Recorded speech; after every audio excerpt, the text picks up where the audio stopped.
The start of the 2022 college football season is almost here, and it won't be long before we see guys like Bryce Young, CJ Stroud, Bijan Robinson, Caleb Williams, and Jordan Addison shine. They are preseason All-Americans for a reason, after all. But which players are going to join them as stars at the end of the year? On this video by AllCFB 365, we are going to take a look at breakout players and identify the next stars of the 2022 college football season. I'm Steven Lasson for AllCFB 365. Please be sure to subscribe to our Instagram, Twitter, and YouTube page at AllCFB 365. Let's start the breakout player list with the most important position on the field, and that is at quarterback. This year's crop of potential breakout stars at quarterback features players from all across the country. We have to start with Quinn Ewers. He's a former 5-star prospect, started his career at Ohio State, transferred to Texas this offseason. No doubt about it, the talent is there, the upside, working with Steve Sarkisian.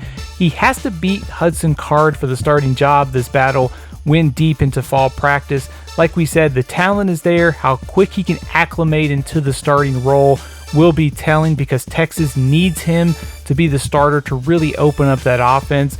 Looking down our list, a guy like Tanner Mckee, also very talented. Stanford needs to lean on him this year to win. The strength of that Cardinal offense is at receiver, and also with Tanner Mckee, completed about 65% of his passes, 15 touchdowns in his first year as the starter for Stanford last season. So a lot of optimism that he can take a step forward this year. Like Clay Millen at Colorado State, he transferred from Nevada to Colorado State to follow Coach Jay Norvell. Fits that offense well. The Rams have a lot of firepower coming back at receiver.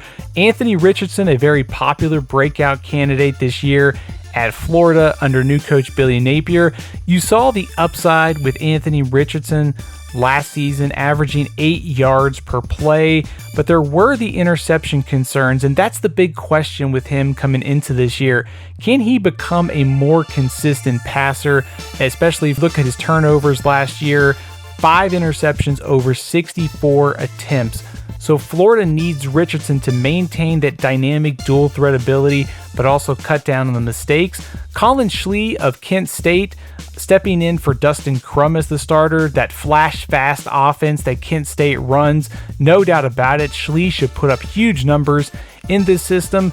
Tyler Van Dyke and Cameron Ward, also two very popular breakout picks this offseason. Van Dyke was terrific for Miami down the stretch. Look for him to take another step forward in his first 4 years as the starter. And Ward, over 7,000 passing yards and 71 touchdowns in basically 2 seasons at Incarnate Word.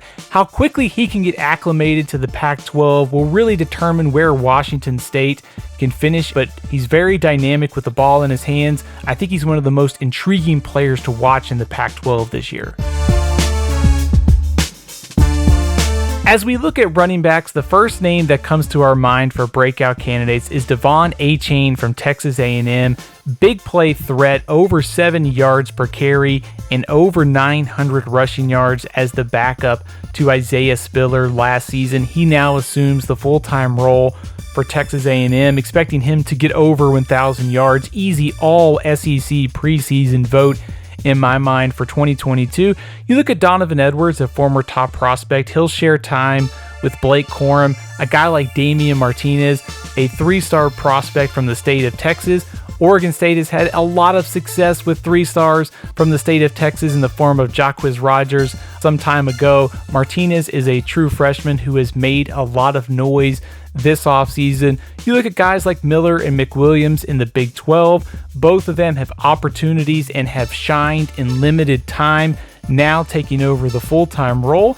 Nick Singleton of Penn State, a 5-star prospect in the 2022 class. Penn State really needs Nick Singleton to give this offense a spark on the ground. Penn State averaged only 3.2 yards per carry. Not all of the running backs' fault. The offensive line for Penn State has to play a lot better.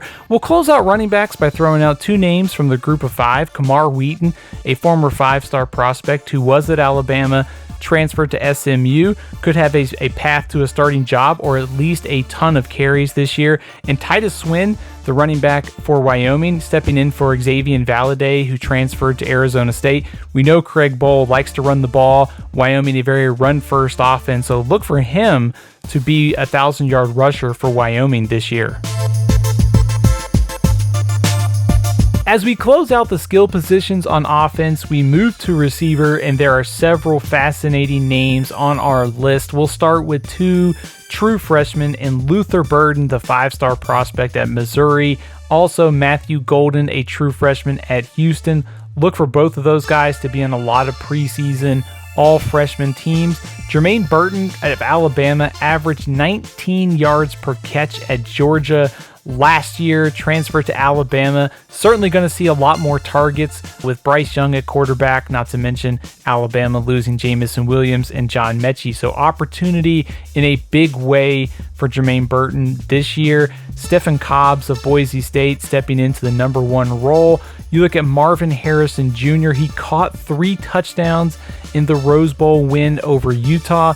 Ohio State lost 2 first-round picks at receiver.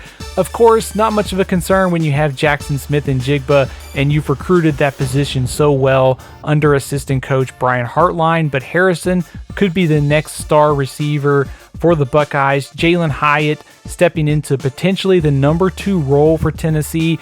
Tennessee needs someone to step up alongside of Cedric Tillman this year. Hyatt has shown flashes last year, was on a lot of preseason lists to be a breakout player. Unfortunately, he was hurt early in the year. This year, different story. I think he can get back to that breakout level. Miles Price of Texas Tech is another name to watch.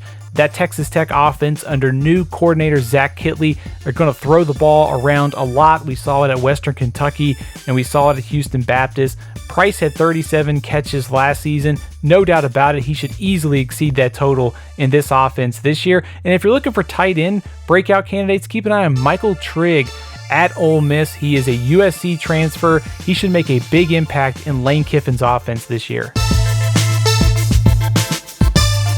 As we close out the offensive section of our breakout players, we have to look at offensive linemen, and I think there are 4 candidates that stand out as breakout players for this season. Blake Fisher started last year as a freshman for Notre Dame at left tackle. He was hurt in the opener against Florida State. He came back for the Fiesta Bowl against Oklahoma State. He's a guy that could really solidify one of the tackle spots for Notre Dame's offensive line this year, which should be one of the better groups in college football. Bryce Foster for Texas A&M started all 12 games as a true freshman. The advanced analytics showed that he excelled at run blocking.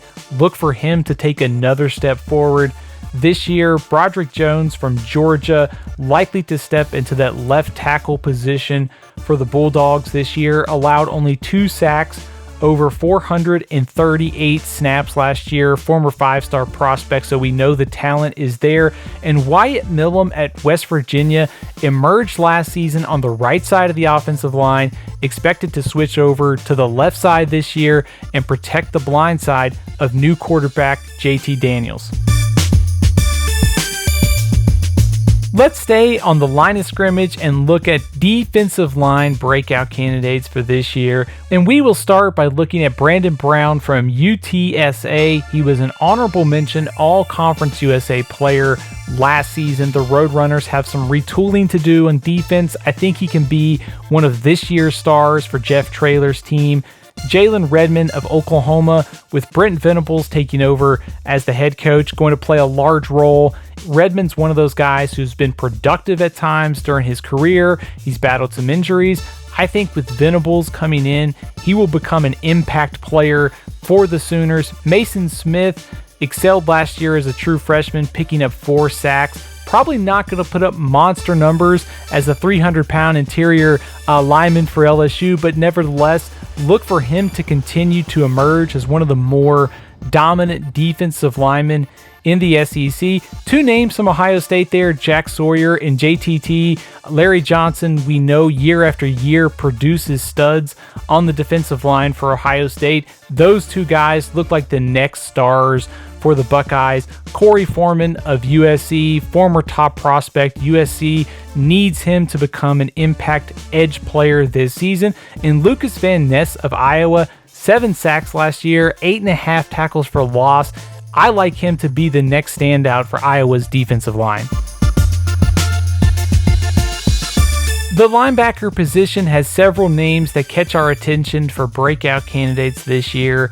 Junior Coulson, likely to be one of the new stars for Michigan's rebuilt defense, a defense replacing Aiden Hutchinson and David Ojabo along the line of scrimmage. Look for Coulson, who picked up over 60 tackles as a freshman last year, to be one of the new leaders for that group.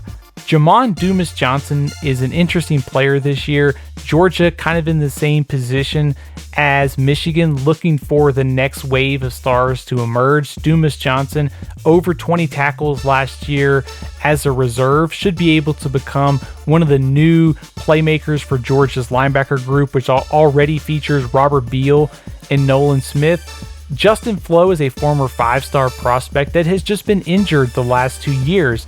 But if he's healthy under new coach Dan Lanning, with Noah Sewell also on the interior, this could end up being one of college football's best interior linebacker duos this season. Drew Sanders of Arkansas, the 5-star prospect from Alabama who transferred to Arkansas. I like his chances of developing under defensive coordinator Barry Odom.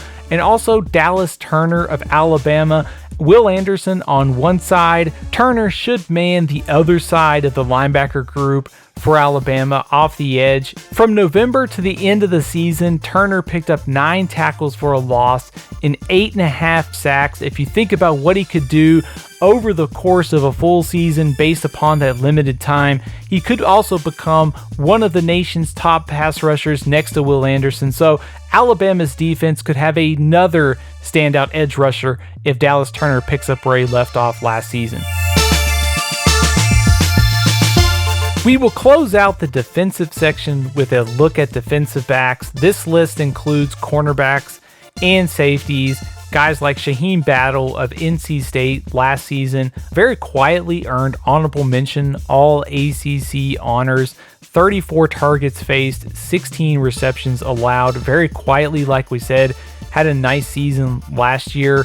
Look for him to only continue to get better this year. Cole Bishop and Kalen Bullock, 2 safeties in the Pac-12 to keep an eye on. Both of these guys would get my votes for preseason all Pac-12 honors at safety. Amarion Cooper of Florida State.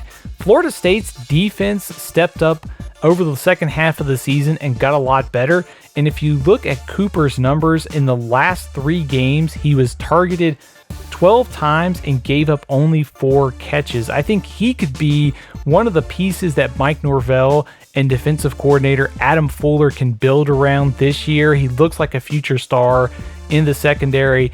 Also in the state of Florida, Jason Marshall from the Gators. He faced 38 targets all last season and allowed only 14 catches. He's a former 5-star prospect, filling the void left behind by Kahir Elam this year. I think Marshall and Cooper, 2 of your bigger rising stars at cornerback in college football this year. Keep an eye on Hunter Wohler at Wisconsin. The Badgers are losing a ton this year on defense, a rebuilt secondary. Wohler could be one of the new stars for defensive coordinator Jim Leonhard. That's our list of the best breakout candidates and rising stars in college football for the 2022 season. It's not easy putting together this list every year because it really depends on your perspective and how you define a breakout player. Everybody's definition of breakout player is certainly different. We've listed over 50 players that we think are going to have a breakout season or become the next stars in college football. Did we miss somebody? Leave them in the comments. Would love to check those out. Also tell us, do we have any names on this list that are already too established to be a breakout star for this season? The 2022 college football season is just around the corner. Please be sure to subscribe to All CFB 365 on YouTube. Follow us on Twitter, Facebook, and Instagram at All CFB 365.